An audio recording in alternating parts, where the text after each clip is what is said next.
JARROD Bowen. Is he the latest winger to join the Reds? Join me as I delve deeper into his stats and see just how JARROD Bowen might fit into this Liverpool side.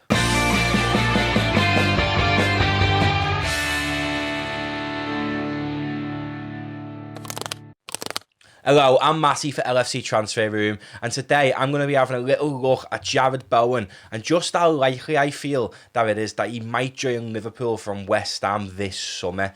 Now, Kris, Jack and everyone else a part of LFC Transfer Room have been on the Bowen bus for the longest time, but I haven't been convinced. However, in recent weeks I have spent a little bit of time to watch some West Ham games, and he is highly exciting. He's raw, he's energetic, and I do feel like he'd be a great addition.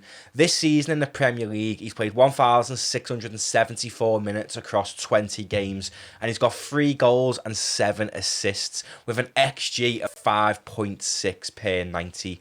Also, in his debut season in the Europa League, he has played 5 times, which is 230 minutes, and he's got 1 goal and 1 assist. He probably is a standout performer in this West Ham side, but I've always been quite firmly in the camp of I don't think he's good enough for Liverpool. But like I said, up until recent weeks when I've been having a little look at West Ham, because I do feel like the rumours are hotting up a little bit more for Bowen, and spent a little bit more time watching him, I do feel like he'd be a great addition to Liverpool. JARROD Bowen is only 25 years of age, and he starts his career out at Hereford United. That is why Kris from the LFC Transfer Room loves him so much, because he is from that area as well, and I think he really wants to see someone from Hereford make it in the Liverpool first team. In 2014, he did obviously move to Hull and spent 6 years there before departing for West Ham in 2020.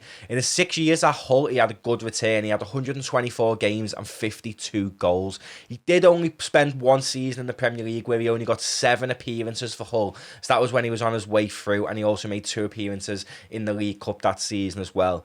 It was breakout year for Hull was really in 2017-18 in the Championship, where he played 42 times, had 14 goals, and then his season after that 46 times, 22 goals. Season after that 29 times, 16 goals. You can see this is a player who has always had a good goal return ratio to his games. Joined West Ham in 2020, and so far he has played 71 times for them, netting 12 goals. And he is exciting. He's a player who can play in midfield and across the front three as well. And I'm swayed a little bit more on him, to be honest with you. We're going to look at the stats courtesy of FB Ref, and like I always say in previous videos, this is compared to other players within his position. Now, with JARROD Bowen, you could compare him to forwards, or you could compare him to attacking midfielders and wingers. We are going to focus on comparing him to attacking midfielders and wingers, because that is his natural position for West Ham in this West Ham side. If we have a look at his standard stats, he's in the 85th percentile for assists. So that's someone who's going to come into the side and be a creative playmaker for all the front three. Will create goals for the likes of Salah, Mane, Firmino, etc, etc. His goals are only in the 44th percentile in the last 365 days, but he hasn't been returning as many goals at West Ham as he did at Hull, but obviously the calibers went up from the Championship to the Premier League.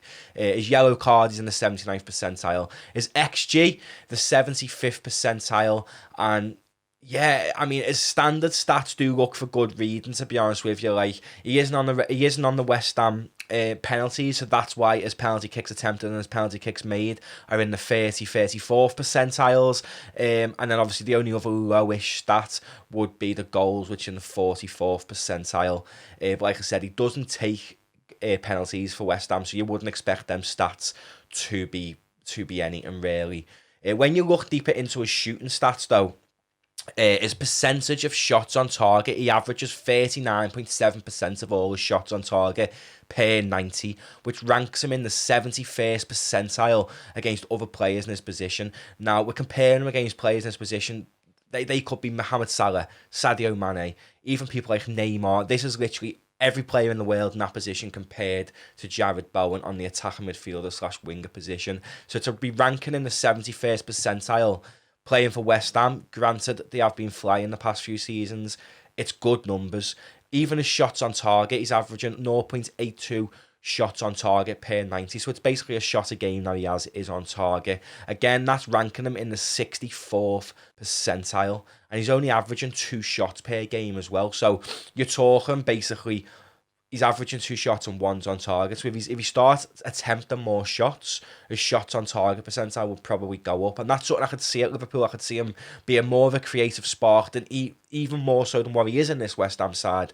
So you're going to see them numbers probably boost up if he was to join Liverpool from the Hammers. His passing stats aren't for really good reading, to be honest with you. But if you actually see JARROD BOWEN play, and this is something that I fell into when Kris first started mentioning JARROD BOWEN to Liverpool, I was a little bit like, I haven't really seen him. I had a little look at the stats and thought, them passing stats aren't appealing to me that much. Like, his shooting stats are fantastic, but we don't really need someone coming in who's selfish on the ball. And because his shooting stats are so good and his passing stats are so poor, it does paint the picture that he's very selfish. But if you do watch JARROD BOWEN in this West Ham side, he is unbelievable. He is literally the creative spark within the side. And these stats, although they don't look that good, I wouldn't read too much into it, and I'd actually go and spend some time and watch JARROD BOWEN in a West Ham game to paint a bigger picture of him, really. He's completing 18.14 passes per 90, and he's attempting 26.25 passes per 90. So, on average, he's missing about 7 passes per game. But again, the calibre of player he'd be playing with would go up should he move to Liverpool, because our players are better than the West Ham side. No disrespect to them, but they are. So you'd expect that to go up. His pass completion's only 69.1%, but again, I'd expect that to go up because there's only so much he can do by making a pass. It's then the person on the other end who's got to do the business to receive the pass and control the pass under pressure. Maybe the players he's passing it to aren't doing that, where the calibre of Liverpool players are better, so that would probably go up. But still, 69.1% pass completion, I wouldn't say it's the end of the world. His total passing distance, you're talking 338.88 per 90 as well. And his progressive passing distance is 84.61. For me, they're all right numbers. They're not the best. That's why he's ranking in the 13th and 14th percentile for them. His pass completion's only in the 17th percentile. However, the way he plays in this West Ham side, it's completely different, really. He's more of a dribbler than a passer. So he's not someone who's like getting the ball and passing it. He's dribbling with it and being creative and doing more with it. So his passing stats for the side that he's playing in were never going to be amazing, really. Even like his passes attempted, short passes, he's attempting 10 of them and completing 8.48. I'd say that's a good number, but compared to other players in his position, it's only ranking him in the 5th and the 4th percentile. But when you're looking at the actual figure, you can see that he has got the capability there to be more of a pass and move type player if he wanted to be, because his passes are more often than not successful. 81% of his passes in short passes are successful, and 76.2% of his long passes are successful. So I wouldn't look too much into the percentiles on this one, because he is more of a dribbler for the West Ham side. When you're looking at his pass types, again, they're not amazing reading, but the reason behind it is purely because he is more of a dribbler and creative playmaker for West Ham. He's not someone who does passing and moving that much. His in-swing and corner kicks, though, this is very similar to what we saw from Rafinha, which really excited me. He's ranking in the 97th percentile for in-swing and corner kicks, which is averaging 1.93, which is successful per 90, which is what Liverpool massively need in this side. We've seen so often over the past few years, we are terrible at corners. We can't beat the first man, and it's infuriating to watch. To bring someone in who can complete 90, he's in ranking in the 97th percentile on average, 2 completed corners per game. That could lead to 2 goals. You got Van Dijk on the end of that, so someone who can come in and take a corner would be really, really nice. And if he come off the bench in the 60th minute, we get a corner, he swings one in, Van Dijk's on the end of it, could win you the game. It's all these key moments where I think Bowen could add to this Liverpool side. When you look at his goal and shot creation, this is where JARROD BOWEN comes to light. Looking at his percentiles before we delve deeper into them, as you can see on the screen, they're just all standing out to you. There's very little reds on this one because he's so creative, he's so good at dribbling, and he's so good really at what he does for that West Ham side. So his completed dead ball passes that have led to a shot attempt, so that can come from free kicks, corner kicks, throw-ins, etc, etc. He's in the 75th percentile. His successful dribbles that led to a shot attempt, he's in the 59th percentile. But again, don't read too much into that, because when you look at his dribbles further down, which we'll go to in a minute, they're a lot better, and that paints the picture more on what JARROD BOWEN's about. A shot that leads to another shot attempt is in the 87th percentile. So that basically means where if Jarrod Bowen's pinged one, the keeper's had to palm it away, and then West Ham had another shot. That ranks in that stat there for him. But the one that really stands out to me is his goal creating actions. He's in the 90th percentile for this, and on average it's 0.68 per 90. Now, what a goal creating action is the two offensive actions that lead directly to a goal. This can be passes, dribbles, and drawing fouls. So like I said, Jarrod Bowen's fantastic at dribbling, and it shows. 90th percentile for his goal creating actions, and a lot of that is heavily through his dribbles. As you can see on his goal creating actions for dribbling, he's in the 74th percentile for it. But his dead ball passes, he's in the 92nd percentile. Again, what I highlighted before about Liverpool needing someone who can take that corner kick. His in-swinging corner kicks are fantastic. They're almost always successful. But his dead ball passes can be anything from free kicks to corner kicks, kick-offs, throw-ins, and obviously goal kicks, which he doesn't take. So it's basically mainly free kicks, corner kicks, throw-ins, and kick-offs as well. So he's in the 92nd percentile for that. So when you're combining them together, his goal-creating actions, he's on average 0.68 per 90, like I said.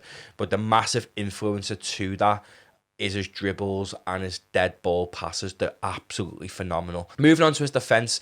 Now, if you've seen a few of these videos, you'll know that we always look at the defence and the pressures and successful pressures when looking at an attacker for Liverpool. This is purely because this is something Liverpool rarely look for in the market. Someone can press and be successful at pressing. Diogo Jota is the best example of that. Liverpool play a high energy, high press football, and if you want someone to come in and slot into that system seamlessly, you don't want to have someone where they're waiting 6 months to get a game because they haven't got up to speed yet. Obviously, it's going to take time to get into this Jurgen Klopp side. Jarrod Bowen's not going to come in and be a starter for Liverpool should he sign. But his pressures are probably on the better end of some of the other targets we've looked at. If you remember, Luis Diaz's pressures wasn't the best.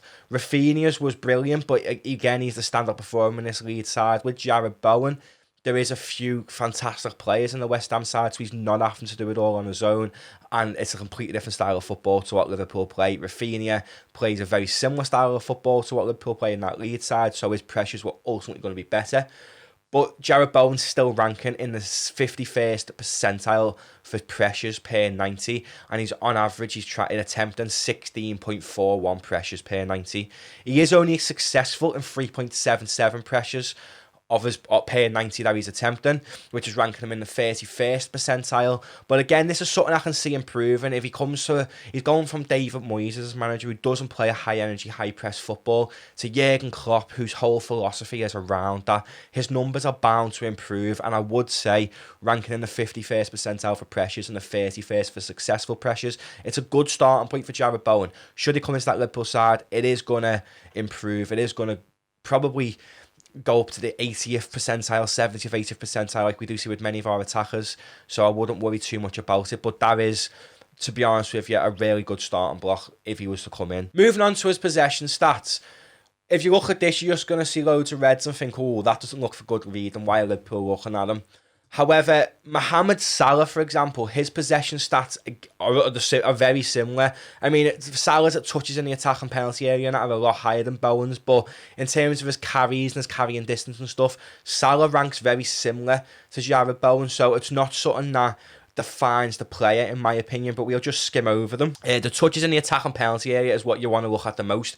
He is in the 63rd percentile, and on average, it's 4.59 touches in the attack and penalty area per 90. So that means he's touching the ball nearly basically 5 times in the attack and penalty area per 90 minute. And then when we look at his other stats, such as like his fouls committed, 83rd percentile, fouls drawn, 74th percentile, he's a player who a lot of teams are targeting. Even his penalty kicks won, 89th percentile. I can see that going down a lot when it comes to Liverpool, because no one ever gives Liverpool a penalty. We're probably the team that never gets anything off the referees or VAR. But yeah, you're looking at these stats, you can see that teams are targeting him. Jarrod Bowen's ranking so high for fouls drawn, penalty kicks won, etc., etc. It shows teams, when they're going up against West Ham, are targeting him. They know he's the danger man for West Ham. They know that he's the one who's going to be creative for them. So they're attacking him, and that's why he's drawing all the fouls, because he's the one they're all targeting. The likelihood that I think this will happen, I'm going to give it a 6, purely because I don't think West Ham would sell Jarrod Bowen because you've got to ask yourself the question. West Ham are doing really well in the Premier League. They're in European football. They've qualified out of the group stages in the Europa League. Why would they sell the star man? Why would they go and sell Jarrod Bowen? It's like taking a step backwards for them when David Moyes is building something there. However, if they was to sell him and they knew that they needed the money, so to speak, I'd probably rate Jarrod Bowen as around a 9-10. There's been a lot of rumours. So it does look as though Liverpool are monitoring it. But everyone always says monitoring FC. It does look like we monitor a lot of players. But I do think it is probable if West Ham wanted to sell him. If West Ham didn't want to sell him, I don't see him leaving. I think the only way you're going to tempt West Ham into a sale is if you went in with like a 40, 50, maybe even £60 million bid. And when you're talking that amount of money, I would much rather go and get Rafinha for that position, who I do feel will be a lot more effective than Jarrod Bowen. But if you can snip him for like 30 or low end 40 millions, I reckon Jarrod Bowen would be a fantastic signing. But yeah, let me know what you think in the comments. How likely do you think it is that Jarrod Bowen might make the move to Liverpool? Would you be excited if he came, or would you be fuming because there might be better options? Let me know all your thoughts in the comments. But I've been Matty for LFC Transfer Room. Don't forget to leave a like on the video and hit that subscribe button and turn notifications on. It'll really help the channel out a lot. And do give us a go and give us a follow on all our social medias at LFC Transfer Room as well. But like I said, I've been Matty for LFC Transfer Room, and thanks for watching.